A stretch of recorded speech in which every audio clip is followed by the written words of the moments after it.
नमस्ते। मैं हूं जो ह्यूमन फ्लुएंस से। फिर से स्वागत है। आज हम यीशु के बारे में विभिन्न दृष्टिकोण और आपसी सहमति की खोज कर रहे हैं।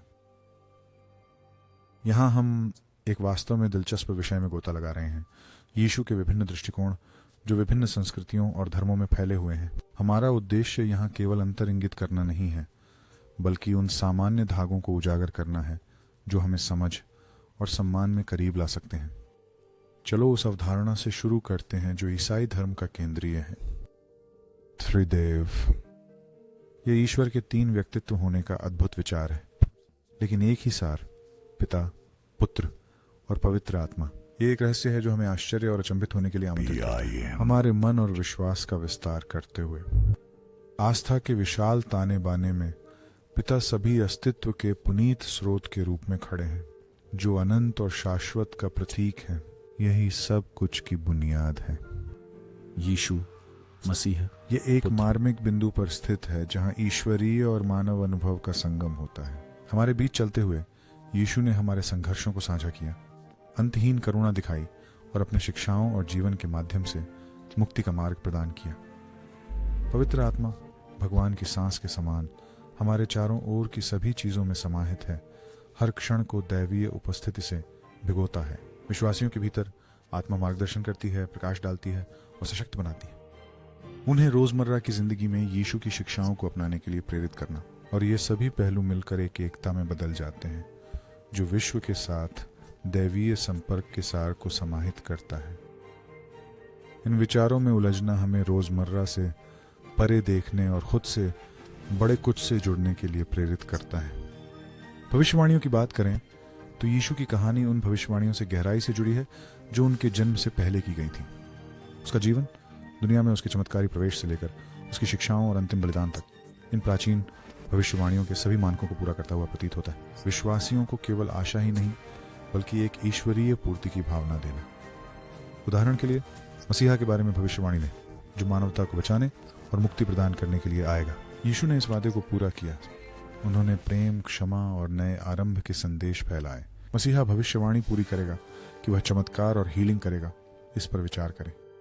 यीशु ने इस भविष्यवाणी को चरितार्थ किया, अंधों को दृष्टि देकर, बीमारों को ठीक करके और यहाँ तक कि मृतकों को जी उठाकर परमात्मा के हस्तक्षेप की गहरी शक्ति को प्रदर्शित किया। यशायाह में वर्णित उस भविष्यवाणी पर विचार करें जिसमें एक पीड़ित सेवक को कई लोगों के पापों का भार उठाना था। यीशु ने अपने निस्वार्थ कष्ट और क्रूस पर चढ़ाए जाने के माध्यम से इस भविष्यवाणी को पूरा किया। मुक्ति का मार्ग प्रदान करना और परम बलिदान और विनम्रता का उदाहरण देना, और शांति लाने वाले शासक की भविष्यवाणी को याद करें।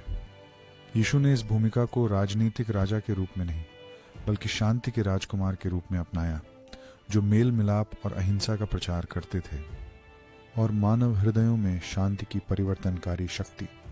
अब यहां से यह और भी दिलचस्प हो जाता है। धार्मिक सिद्धांतों में गहरे अंतर के बावजूद यीशु कई प्रमुख धर्मों में एक महत्वपूर्ण व्यक्ति हैं। विश्व धर्मों की बुनाई में यीशु को कई गहरे दृष्टिकोणों से देखा जाता है। प्रत्येक उनके जीवन और शिक्षाओं पर एक अनोखा दृष्टिकोण प्रदान करता है। इस्लाम में उन्हें न केवल चमत्कारिक शक्तियों वाले नबी के रूप में सम्मानित किया जाता है, बल्कि एक ऐसी हस्ती के रूप में भी जो अंतिम निर्णय के समय लौटने के लिए नियत है। इस्लामी परलोक शास्त्र में उनके स्थायी महत्व को रेखांकित करते हुए, इसके विपरीत यहूदी धर्म में यीशु को मान्यता नहीं, उसे मसीहा के रूप में नहीं पहचाना जाता। उन्हें एक महत्वपूर्ण ऐतिहासिक शख्सियत के रूप में माना जाता है, जिनके उपदेशों ने कई जीवन पर अमिट प्रभाव छोड़ा है। यह उनके नैतिक और दार्शनिक प्रभाव को उजागर करता है। ईश्वरीय स्थिति के बजाय न्यू एज दर्शन यीशु को मसीह चेतना का सर्वोत्तम उदाहरण मानता है, एक उच्च आत्मिक जागरूकता की अवस्था जहां प्रेम और दिव्य अंतर्दृष्टि मानव अस्तित्व के सांसारिक पहलुओं से परे प्रस्तुत उपलब्धि के लिए मॉडल है। इस बीच यूनिटेरियन यूनिवर्सलिज्म और समान विश्वास प्रणालियां यीशु का मुख्य रूप से एक नैतिक मार्गदर्शक के रूप में सम्मान करती हैं, उनके जीवन के पाठों को मनाते हुए, जो व्यक्तिगत विकास और सामाजिक सुधार दोनों को प्रेरित करते हैं। यह उनके नैतिक नेतृत्व और मानवतावादी मूल्यों के प्रतीक के रूप में उनकी भूमिका को दर्शाता है। कैसे यीशु को अलग अलग तरीकों से देखा जाता है, यह जानकर हम उन जगहों को ढूंढ सकते हैं जहां हमारी राहें मिलती हैं। उनके प्रेम के संदेश, उनकी दयालुता के कार्य, उनके न्याय की पुकारें, ये वे मूल्य हैं जिनसे हम में से कई लोग धार्मिक पृष्ठभूमि की परवाह किए बिना सहमत हो सकते हैं। जैसे हम अपनी खोज जारी रखेंगे। आइए ध्यान केंद्रित करें। यीशु के जीवन के एक महत्वपूर्ण क्षण की ओर इशारा करता है, जो उनके द्वारा जी गई एक कहानी को समेटता है, जो भगवान की कहानी प्रकट करता है। इसका एक गहरा उदाहरण है जब यीशु क्रूस पर चिल्लाते हैं, हे मेरे भगवान, आपने मुझे क्यों छोड़ दिया। यह क्षण जो पीड़ा और मानवीय भावनाओं से भरा है, यीशु के जीवन की प्रकृति में गहरी अंतर्दृष्टि प्रदान करता है। और बाइबल की कथा। यह पुकार एक प्रत्यक्ष उद्धरण है ज़बूर 27 से, एक ज़बूर जो निराशा से शुरू होता है लेकिन विजय और पुष्टि में समाप्त होता है। भजन का उच्चारण करके यीशु केवल व्यक्तिगत परित्याग व्यक्त नहीं कर रहे हैं, वह अपने अनुयायियों और आलोचकों दोनों को एक बड़ी कहानी की ओर इशारा कर रहे हैं, जो शास्त्रों द्वारा पूर्व कहा गया है। यह क्षण भविष्यवाणी की पूर्ति है। यहूदी पीड़ा, उद्धार और दिव्य मुक्ति की कथा से गहरे रूप में जुड़ा हुआ है। व्यापक संदर्भ में क्रूस का दृश्य ईसाइयों द्वारा मानी जाने वाली भगवान की मानव जाति के लिए मुक्ति योजना में एक निर्णायक क्षण है। यह उस विचार को समाहित करता है कि यीशु ने ईश्वर द्वारा पूर्व निर्धारित कथा को जिया, एक ऐसा जो अविश्वसनीय पीड़ा से भरा हुआ था, लेकिन अंत में यह मुक्ति की ओर ले जाता है। यह कार्य एक आत्म बलिदान के रूप में देखा जाता है, जहां यीशु दुनिया के पापों को अपने ऊपर ले लेते हैं। उनकी भूमिका को एक पैगंबर के रूप में ही नहीं, बल्कि एक उद्धारकर्ता के रूप में भी दर्शाता है। विश्वासियों के लिए यीशु के त्याग के क्रंदन में उनका जीवन, उनकी मानवता और उनकी दिव्यता की गहराई को दर्शाता है। यह दिखाता है कि यीशु ने पूरी तरह से मानव अनुभव को आत्मसात किया, अपनी सारी कमजोरी और निराशा के साथ, जबकि यह भी एक दिव्य कहानी को पूरा करता है जो मानवीय समझ से परे है। उनका पुनरुत्थान, जो निराशा के इस क्षण के बाद आता है, उस पुकार का ईश्वर का उत्तर माना जाता है। यीशु के मिशन की पुष्टि और आशा और विजय का प्रतीक, कष्ट और मृत्यु पर। इस संदर्भ में क्रूस पर यीशु के मुकुट और उनके पुनरुत्थान को बाइबल के सच्चे संदेश की व्याख्या की कुंजी के रूप में देखा जा सकता है। यह बाइबल को केवल कुछ अलग अलग किताबों का संग्रह नहीं, बल्कि एक जुड़ी हुई कथा के रूप में देखने के बारे में है, जो भगवान के इरादों को प्रकट करती है, उनके चरित्र और मानवता के लिए योजना। यीशु का जीवन, मृत्यु और पुनरुत्थान के माध्यम से पाप के कारण भगवान से मानव के अलगाव की कहानी का मिलन, मेल मिलाप और मुक्ति की कहानी से होता है, दिव्य प्रेम और बलिदान के माध्यम से। यह दृष्टिकोण हमें बाइबल के पाठ को मुक्ति, बलिदान और उपचार के गहन विषयों को पहचानने वाले दृष्टिकोण से देखने के लिए आमंत्रित करता है। अंततः पीड़ा पर विजय, और यह हमें ईसाई धर्मशास्त्र में वर्णित भगवान की प्रकृति के बारे में गहराई से सोचने के लिए चुनौती देता है। एक ऐसा भगवान जो मानव कहानी में गहराई से संलग्न है, उसकी पीड़ा को महसूस करता है और मुक्ति का मार्ग प्रदान करता है। जैसे ही हम इन विषयों में गहराई से उतरते हैं, आइए यीशु के शब्दों और कार्यों की परतों को समझने की कोशिश करें और सोचें कि यह महान कथा हमारी आध्यात्मिकता की समझ को कैसे प्रभावित कर सकती है। कष्ट और ह्रास। हमारे यीशु से जुड़ी बहुआयामी कथाओं के अन्वेषण में हम अनिवार्य रूप से उसके लौटने की प्रत्याशा का सामना करते हैं, जो विभिन्न धार्मिक परंपराओं में गहराई से अंतर्निहित है। दूसरे आगमन का विचार भविष्य की अपेक्षा को जगाता है, क्योंकि यीशु दोनों न्यायाधीश और उद्धारकर्ता के रूप में कल्पना किए जाते हैं, जो मानवता के भाग्य पर दिव्य अधिकार रखते हैं।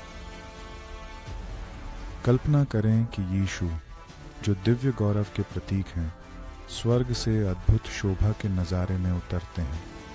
उनकी आकृति की चमक सूरज को भी मात देती है, अलौकिक प्रकाश फैलाते हुए जो दुनिया को कालिक में नहला देता है। आकाशीय आभा। उसकी आंखें धार्मिक क्रोध से जलती हुई, अंधकार को चीरती हुई, हर आत्मा की गहराइयों तक पहुंचते हुए ऐसी तीव्रता से जो झूठ या छल के लिए कोई जगह नहीं छोड़ती। हर कदम के साथ जमीन उसके पैरों के नीचे कांपती है। हवा में उसकी उपस्थिति की शक्ति से सनसनी होती है। उसकी आवाज गूंजती और गड़गड़ाहट भरी ब्रह्मांड में प्रतिध्वनित होती है, सारी सृष्टि का ध्यान आकर्षित करती है। ये एक ऐसी आवाज है जो युगों का भार रखती है, अनंत काल की बुद्धि और सर्वशक्तिमान की सत्ता के साथ गूंजती है, जैसे वह करीब आता है। ऐसा लगता है जैसे वास्तविकता का ताना बाना उसकी दिव्य महिमा को नमन करने के लिए झुक और हिल रहा हो। स्वर्गीय प्राणियों जो चमकती रोशनी की चादरों में लिपटे होते हैं उसे एक दिव्य जुलूस में घेरे हुए हैं। उनकी आवाजें स्तुति और प्रशंसा के भजनों में उठी। वह अल्फा और ओमेगा है, शुरुआत और अंत, सभी भविष्यवाणियों की पूर्ति और समस्त मानवता की आशा। उसके हाथ में जलती हुई तलवार है जो दिव्य न्याय और उचित प्रतिशोध का प्रतीक है। ये एक ऐसा हथियार है जो स्वर्ग की अग्नियों में गड़ा गया है, जो अंधकार की शक्तियों को चीरने और धर्म के शत्रुओं का विनाश करने की शक्ति से युक्त है। हर वार के साथ यह इतनी तीव्रता से जलता है कि इसके रास्ते में सब कुछ राख हो जाता है। और फिर भी उग्रता और आग के बीच उसकी नजर में एक कोमलता है, एक प्रेम जो सभी समझ से परे है। जैसे ही वह दुष्टों पर न्याय करता है, उसी समय उसका हृदय धर्म के मार्ग से भटकने वालों के प्रति करुणा से भरा होता है। उसकी आंखों में पश्चाताप करने वालों के लिए क्षमा और विनम्रता के लिए दया होती है। विश्वास के साथ उसकी ओर मुड़ने वालों के लिए उद्धार का वादा होता है। ये है ईसा मसीह, परमेश्वर का पुत्र, मानवता का उद्धारकर्ता, राजाओं का राजा और प्रभुओं का प्रभु। फिर भी न्याय की छवियों के बीच मुक्ति और उद्धार की समानांतर कथा मौजूद है। विश्वासियों के लिए दूसरा आगमन परमेश्वर के वादे की पूर्ति को दर्शाता है कि वह पृथ्वी पर अपने राज्य की स्थापना करेंगे, एक ऐसा क्षेत्र जहां धार्मिकता और शांति सर्वोच्च है। इस पारलौकिक दृष्टि में यीशु केवल एक कठोर न्यायाधीश नहीं है, बल्कि एक दयालु उद्धारकर्ता भी है। उन लोगों को माफी और अनंत जीवन की पेशकश करना जिन्होंने उनकी शिक्षाओं के प्रति वफादारी बनाए रखी है।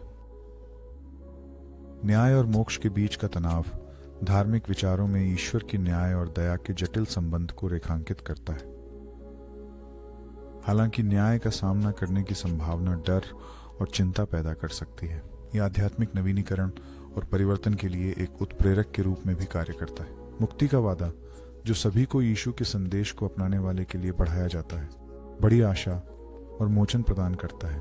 मानव दुर्बलता और अपूर्णता, धार्मिक परंपराओं में दूसरे आगमन की उम्मीद, यह हमें सांसारिक अस्तित्व के अस्थायी स्वभाव की याद दिलाता है और दिव्य संप्रभुता की अंतिम वास्तविकता, चाहे इसे नए अवतार के रूप में देखा जाए या स्वयं यीशु की वापसी के रूप में। यह एक हिसाब किताब का क्षण दर्शाता है और नवीनीकरण जहां मानवता को अपने कार्यों और विकल्पों के लिए उत्तरदायी ठहराया जाता है। यहूदी परंपरा में धार्मिकता की अवधारणा कानून की पवित्रता से गहराई से जुड़ी होती है। यहूदी मान्यता के अनुसार मानवता मूल रूप से गिरी हुई है और कानून की मांगों का पूरी तरह से पालन करने में असमर्थ है। मूसा के पत्थर की पट्टियों को तोड़ते हुए चित्र मानव विफलता की अपरिहार्यता और दिव्य हस्तक्षेप की आवश्यकता का प्रतीक है। ऐसा माना जाता है कि जब समय सही होगा, जब पृथ्वी फसल के लिए तैयार होगी, सब कुछ प्रकट होगा और धर्मी अधर्मियों से अलग हो जाएंगे। जब हम यीशु को न्यायाधीश और उद्धारकर्ता के रूप में देखी गई जीवंत छवियों पर विचार करते हैं, हम परमेश्वर की प्रकृति, मानवता की नियति और अनिश्चितता के सामने विश्वास के महत्व के बारे में गहन प्रश्नों का सामना कर रहे हैं। दूसरे आगमन का संदेश हमें नैतिक उद्देश्य और आध्यात्मिक सतर्कता के साथ जीने की चुनौती देता है, जो सर्वव्यापी दैवीय उपस्थिति का ध्यान रखते हुए सृष्टि में व्याप्त है। अंत में प्रकाशन की पुस्तक में यीशु की एक प्रभावशाली छवि एक जलती तलवार धारण करते हुए दैवीय अधिकार और न्याय का शक्तिशाली प्रतीक है, जो हमें शाश्वत सच्चाइयों पर विचार करने के लिए प्रेरित करता है और समय और अंतरिक्ष को पार करे, चाहे इसे आराम का स्रोत माना जाए या पश्चाताप की पुकार। यीशु का दूसरा आगमन धार्मिक विश्वास का एक केंद्रीय सिद्धांत बना रहता है, जिससे विश्वासियों की सामूहिक चेतना आकार लेती है संस्कृतियों और पीढ़ियों में। और जैसे ही हम विभिन्न विश्वास प्रणालियों में यीशु के विविध दृष्टिकोणों पर विचार करते हैं, ये यीशु मसीह द्वारा दिया गया एक शक्तिशाली निर्देश है। एक दूसरे से वैसे ही प्यार करो जैसे मैंने तुमसे प्यार किया है। यह एक सार्वभौमिक आह्वान की प्रतिध्वनि है। यह उनके उपदेशों और मिशन का सार प्रस्तुत करता है, बिना शर्त के प्रेम, करुणा और निस्वार्थता को बढ़ावा देता है। यह धार्मिक और सांस्कृतिक सीमाओं को पार करता है, एक बुनियादी सिद्धांत प्रदान करता है जो हम सभी को प्रेरित और मार्गदर्शन कर सकता है, चाहे उन्हें एक नबी, एक नैतिक मार्गदर्शक या दिव्य प्रेम के अवतार के रूप में देखा जाए। यीशु का एक दूसरे से प्रेम करने का आह्वान हमारी बातचीत और एक बेहतर, अधिक जुड़े हुए विश्व की हमारी आकांक्षाओं को गहराई से प्रभावित करता है। और जैसे ही हम उनके वापसी की प्रतीक्षा करते हैं, चाहे उन्हें मसीहा, मसीह, क्रिस्टोस, अभिषिक्त या शांति का राजकुमार कहा जाए, इस स्थायी संदेश से प्रेरित होकर हमें अपनी साझा मानवता को अपनाने और अधिक समझ और वास्तविकता वाली दुनिया के लिए प्रयास करना चाहिए। सहानुभूति के साथ ह्यूमन फ्लुएंस।